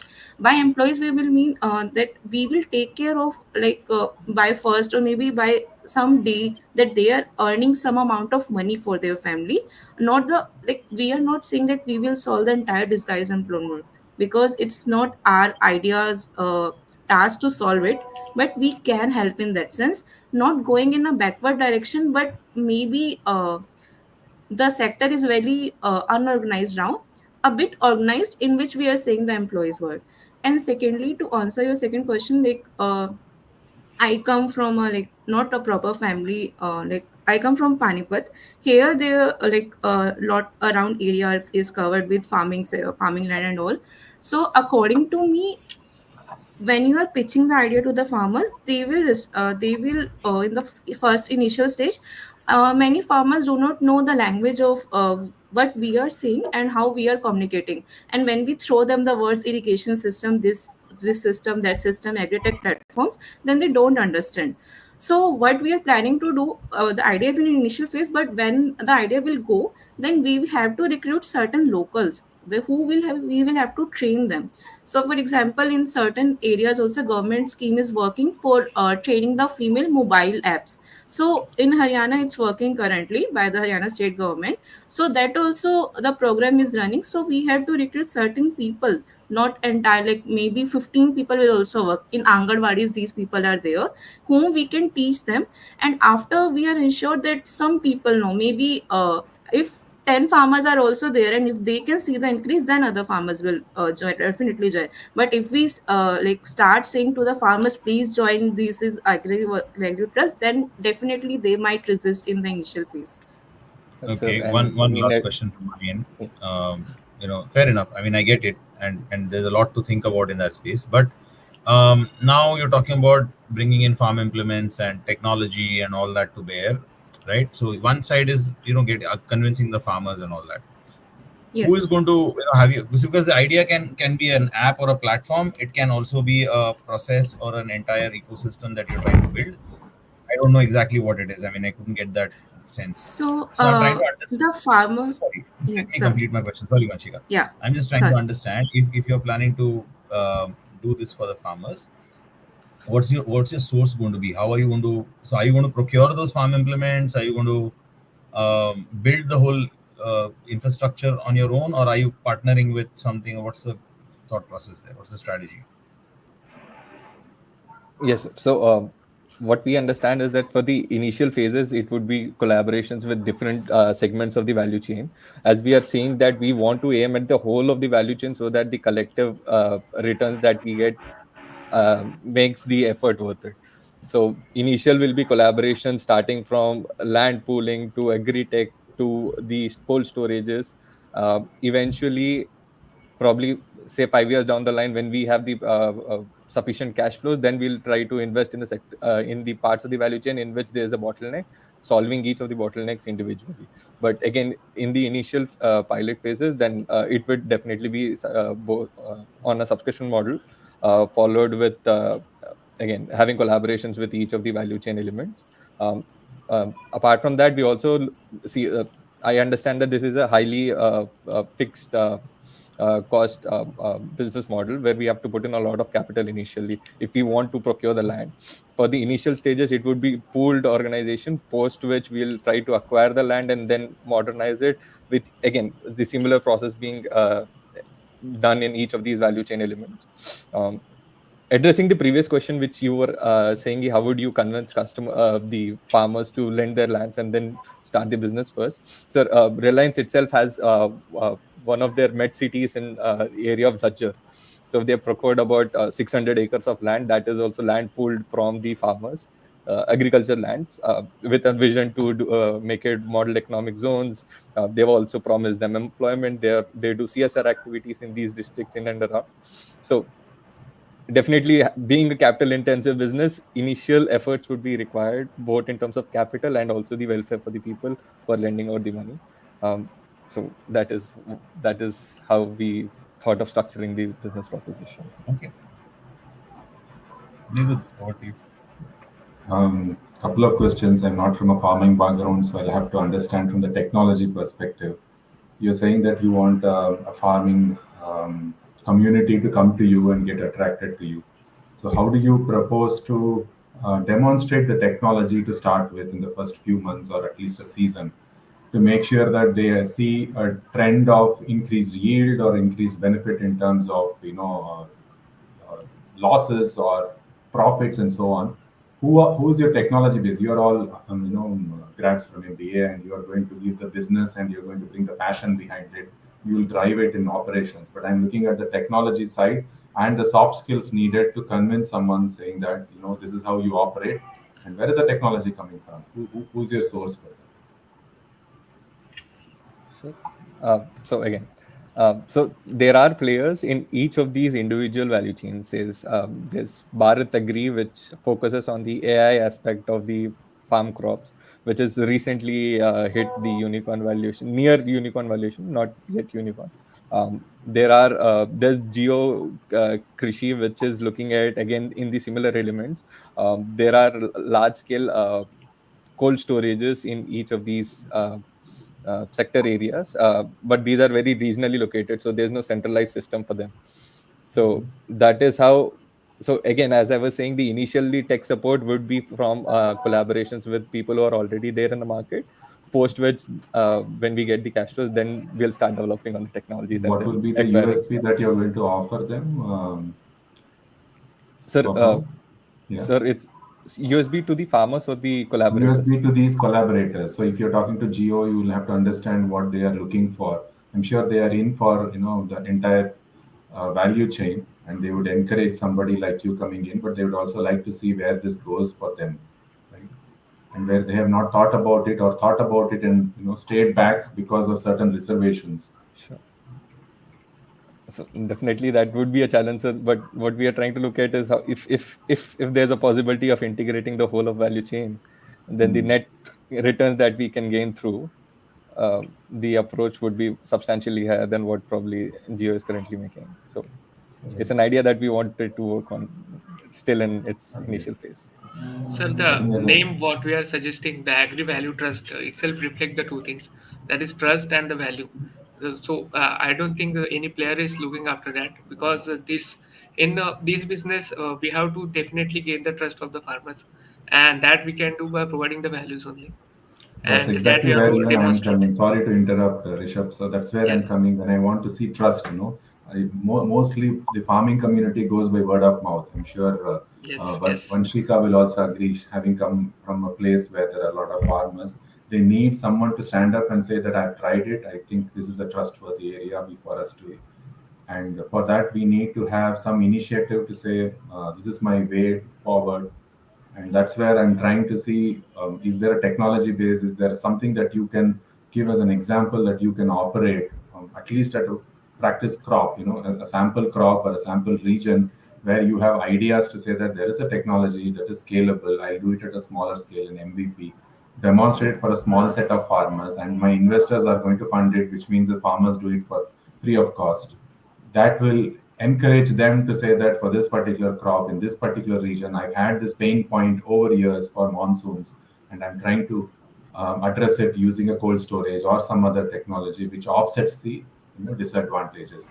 Is there something that you have as a small case study, small MVP that you have thought through at one region of India or one set of farmers? Is what I'm trying to understand. That encourages the trust factor.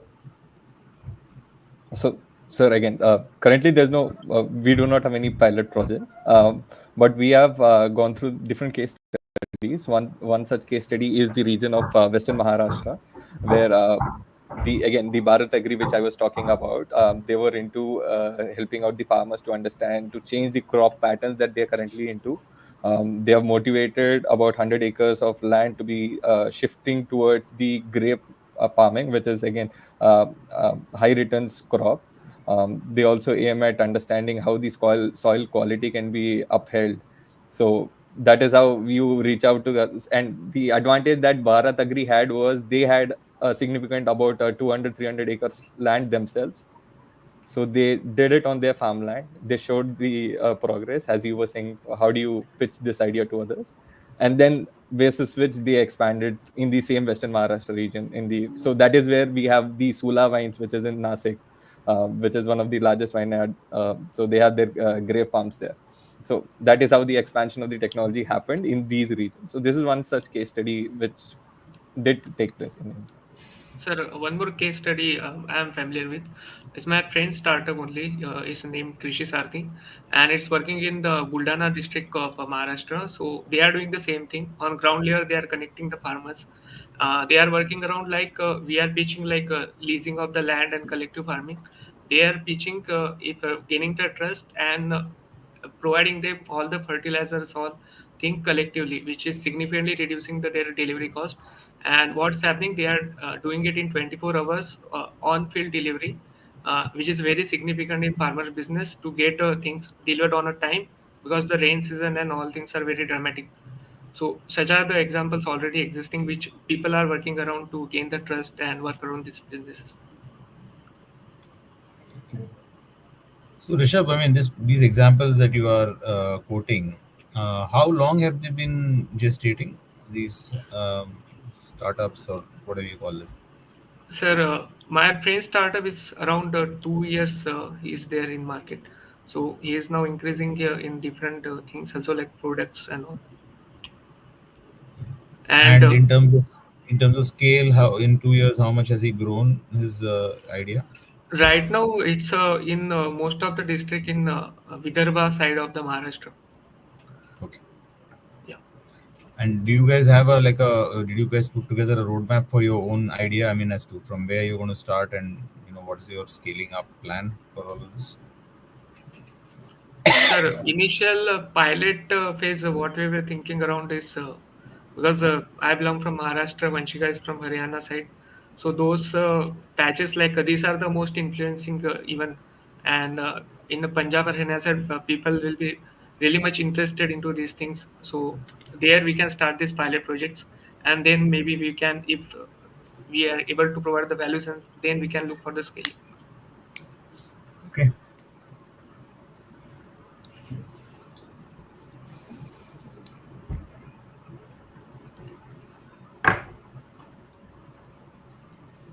No Anything more from your questions end, from my Anil? end. No, nothing from my end. Great. Thank you, guys. Excellent presentation. Wish you all the very best. Thank you. It's a very noble idea. Hope you can flesh it out more and maybe take this forward. Sure, sir. Not just in the Sure, sir. competition, but I'm talking about in real life. Yeah. All the very best. Thank you. Thank you so much. Thank you so much, sir. Thank you, sir. All the best. Thank you. Thank you, Team Nova Auxiliaries, for a brilliant idea presentation. Moving on, as the jury deliberates, here's another fun trivia question about Reliance to keep you all engaged.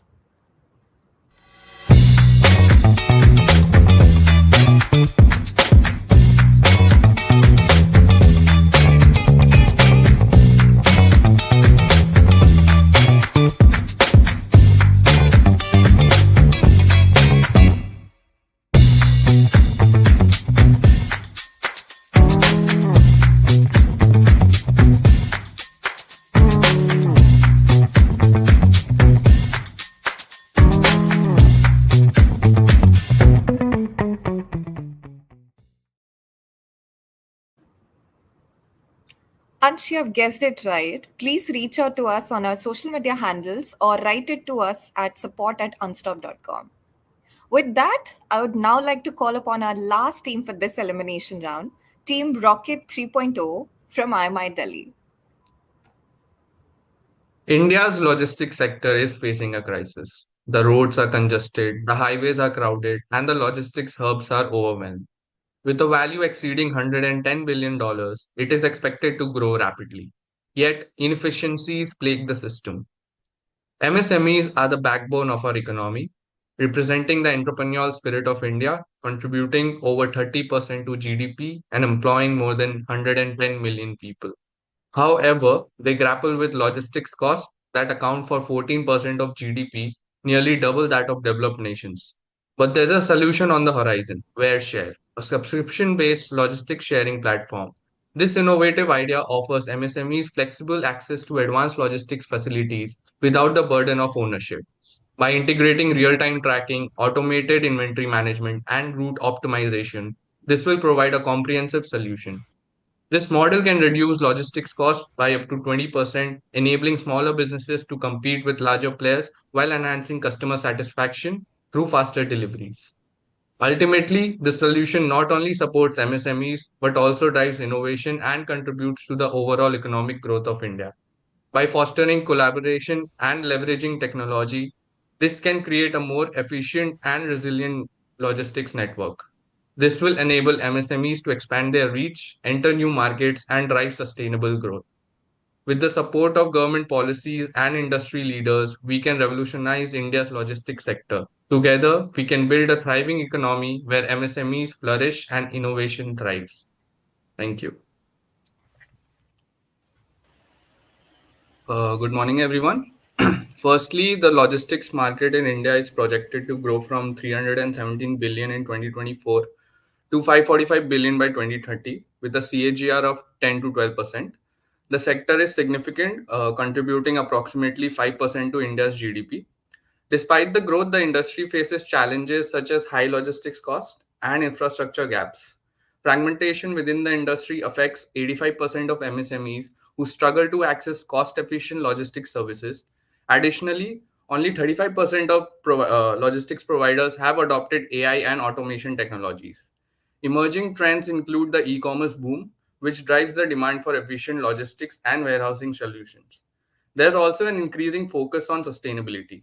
Introducing WareShare, a subscription based logistics sharing platform designed to help MSMEs access affordable and scalable logistics services without heavy capital investments.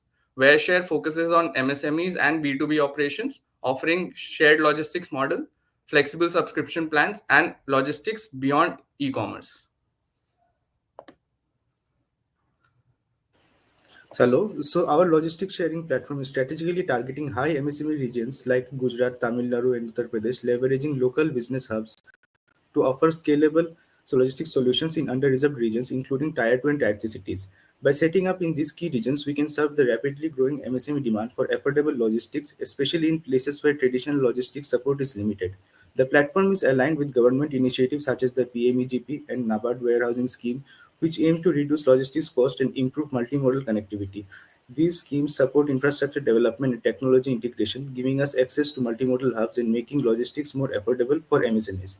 Key factors driving our success include a subscription-based pricing model, real-time tracking, and AI-powered route optimization, all designed to reduce costs by up to 30% compared to traditional models. Competing with giants like Amazon and Flipkart, we focus on lower logistics fees, no commission structure, and full control over customer data, creating unique value proposition for MSMEs seeking flexibility and affordability. Over to you.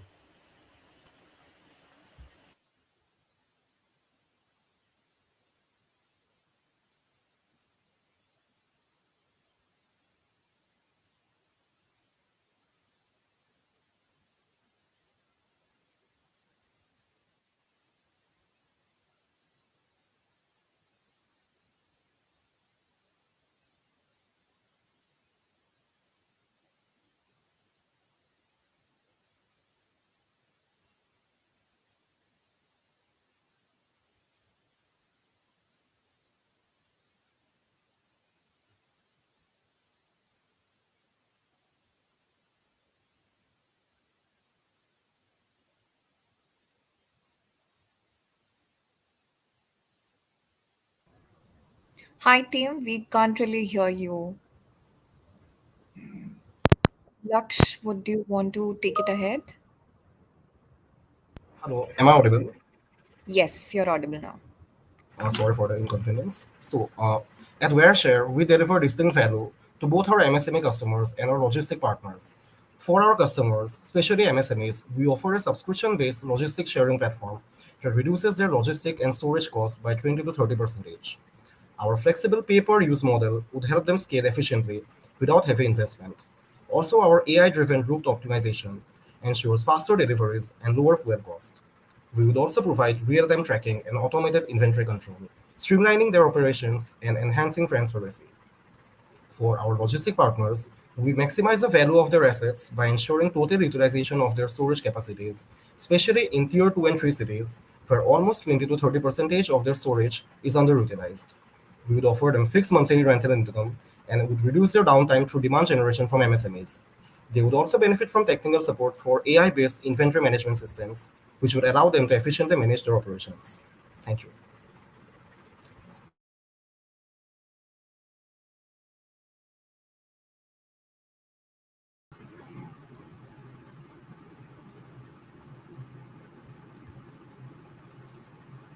Okay. So, guys, thank you for the presentation. We missed a bit of the presentation because of technical issues, but that's fine. Good So, morning, team. you've already covered this in your. I have a question.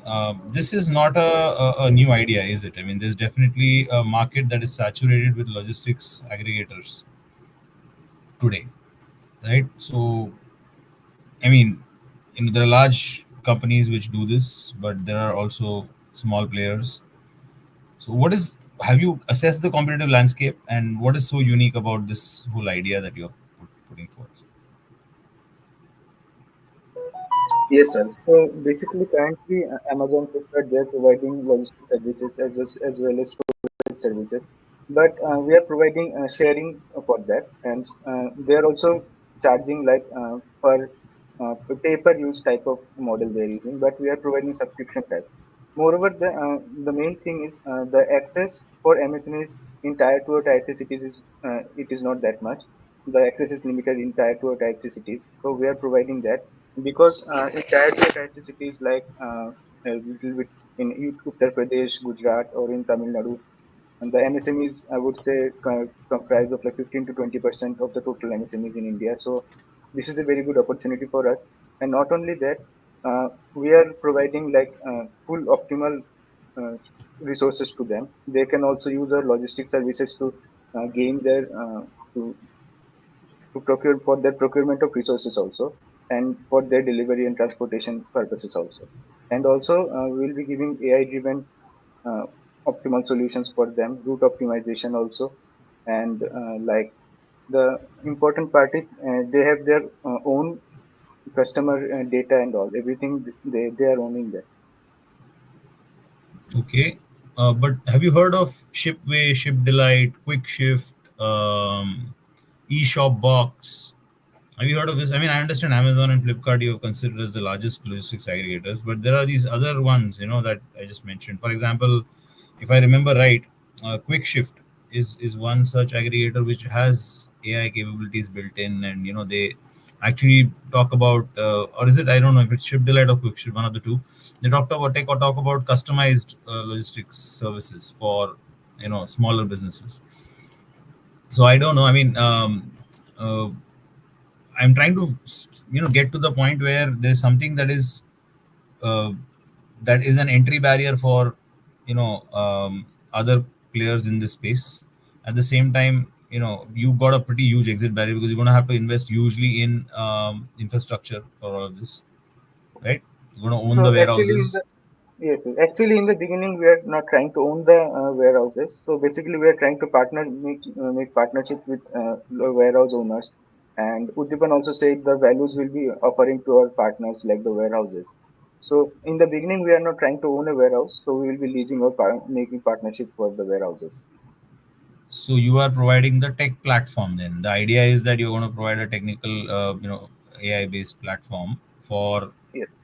managing logistics operations in and out of the warehouse. That's what you're Yes, for proposing. transportation also, for the procurement of the resources, everything for the storage also. So We again, are mainly transportation. our, yes, sir. Okay. So for transportation And also, you will probably look at partners, right? I mean, you're not going yes, to sir. buy a So fleet of usually, trucks and cold storage yes, units yes. and First of all, we are looking for partnerships. And the main thing is, I would say, in warehouses, I would say most of the spaces might be empty, so they are not utilizing it properly. So we will be looking into that. And I would say for small MSMEs, getting a good platform for their storage, and we are providing subscription. If they are like using in bulk, so it will be helpful for them also. so I like this thought that you're talking about utilization of warehouses. So there are warehouses, maybe different sized warehouses, which are not being utilized. That's a hypothesis. I don't know. Have you done any sort of primary research around that to kind of, in any specific area for that matter, where you have identified this as a problem statement? Because there are multiple Yes. problem statements here. I'm trying to focus zero in on what's your problem statement, core problem statement you're trying to solve. Yes, sir. So if you talk about the southern part of India, so basically Tirupur, so it is a hub for the garments and the textile industry. And after the recent crisis in Bangladesh, the demand is booming over in Tirupur. So with the increase in demand, there would be the increase in, we have to focus more on the delivery and logistics shipments. Like even I have a business for clothing, so and we export our things from Tirupur itself. So after talking with the suppliers over there, we came to know that the delivery cost and the shipping time is too much over the period of. Like if we try to ship the couriers interstate, it takes a lot of time and it also takes up a lot of money. And also they mentioned that the okay, so and what they mentioned is that the storages which they are using currently, they are not properly utilized because the demands keep on coming and the demands keep on going out. The input comes and the output goes out. So if we can partner with them primarily, and that's a flourishing market as of now, so I believe that we could have a potential target segment where we can focus on. Okay. Anirudh, over to you. Just wanted to also continue on the same question from Venki. Are you trying to optimize also the availability of space in warehouses at various locations? Is that also part of your ecosystem that you're trying to build?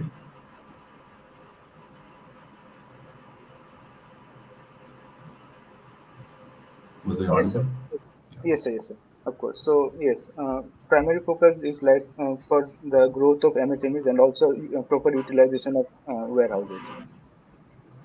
Okay. And where is your revenue primarily going to be targeted from? Because there are Sir, our competitions primary, from Amazon, Flipkart, and all the ones that Venki mentioned. They are all going to have a definitely a lion's share. If you are dependent on that, then your revenue share may look different. But if you are having a particular USP and trying to understand which one will be your multiple problem statements that you're trying to solve, which one will be your one or two areas where you see that there's not going to be a lot of competition coming in, and I can definitely count on a little bit of revenue share. okay, sir. Basically, our primary focus is on subscription-based model. So Amazon, Flipkart, they are using pay-per-use model. They also take commission from the sales from the MSMEs, but we are not charging for the from the commissions. Basically, our main focus is on the subscription-based model.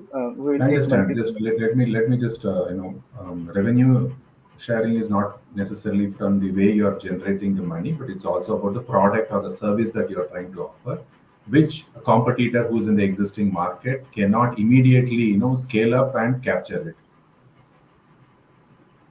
That's where I'm trying to understand.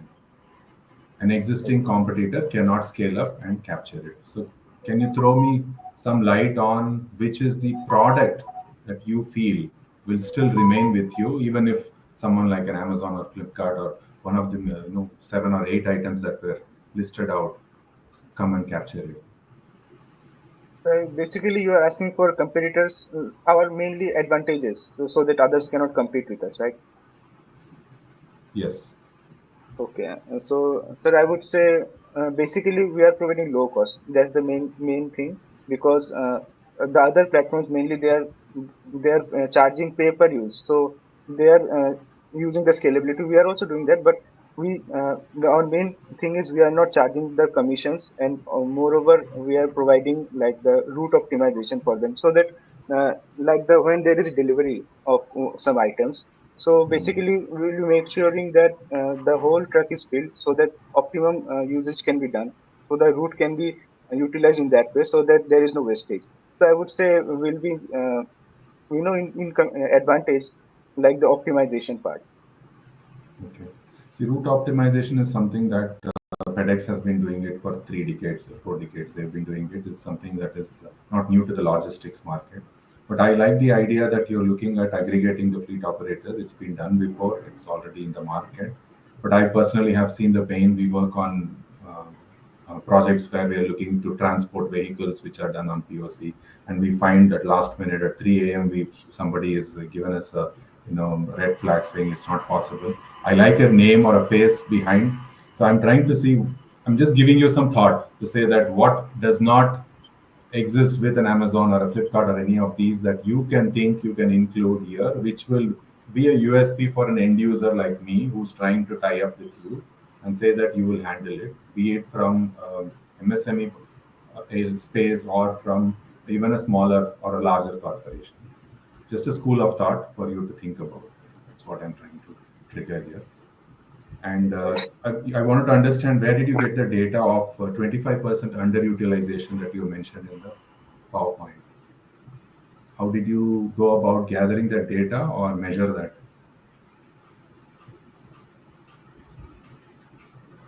So we So went on to various websites, and there's a report by KPMG where they have specifically mentioned the underutilization of the warehouses.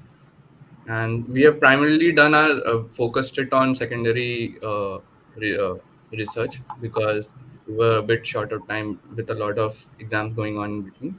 So we primarily focused on secondary research. From there, we came up with this numbers.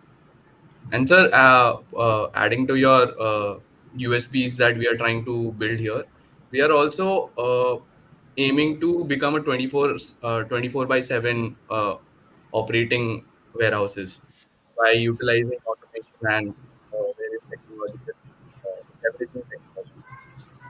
So we are primarily aiming to become that because with my prior work experience, I've witnessed that warehouses close by 6 and 7 p.m. and there's a whole gap of 7 to 12 hours. So we are focusing on reducing the downtime of that by optimization and automation.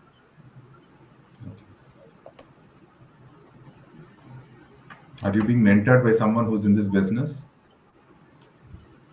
Do you have some contacts from this business who can help you with insights, real-time insights? Because there is a lot of potential here. Again, this is a space which has already been occupied, but I believe there are pain points which can still be addressed. That's the reason I asked. No, sir, we currently don't have any mentors that we can or any contacts that we can utilize right now. But Okay. we really see it as a huge potential because MSMEs are the backbones of our economy, and making it a level playing field for them and reducing the logistics cost for them is a big win for them as well. Plus, it will help create jobs and a lot of other benefits are down the line. True. True. And kudos for selecting such a topic. And it's a tough market. It will be challenging. But I see that there's a lot of work and just something, some thought which can go in after your exams are done, which will Yes. definitely lead the way. Yes. Okay. I'm done. Is there any more questions? Should we leave? Yeah, thank you. I'm done from my end. As if you have any questions. Thank you so That's all. much. Thank you. Thank you. Wish you all the very best. Thank you, yes, sir. thank you. Thank you. Have a nice day, sir. Thank you. Have a nice day, sir. Thank you. Thank you. Thank you, Team Rocket 3.0, for an excellent idea presentation, and a huge round of applause for all the participating teams. The diversity of innovative ideas presented in this round is truly impressive. Today's contest has raised the stakes, promising an even more thrilling journey ahead. As you know, the winners of today's elimination round will be stepping into the semi-finals of T.U.P Season X, where you will be battling against winners of other elimination rounds. Now, as we build the suspense around today's winners and runner-up, you will have to hold on to your excitement just a little longer. Rest assured, the results will be announced on our social media handles shortly. So keep those notifications turned on. As we wrap up this elimination round, we want to extend our heartfelt gratitude to the jury for their insightful questions and all the ideas presented today. A big thank you to the audience and the participating teams for creating such an interactive and exciting event with your visionary ideas. You were all fabulous. With that, this is me, Neenal, signing off for today. Do keep following us on our social media handles and stay tuned for further updates. We shall see you real soon at the T.U.P Season X semifinals. Until then, take care and have a great weekend.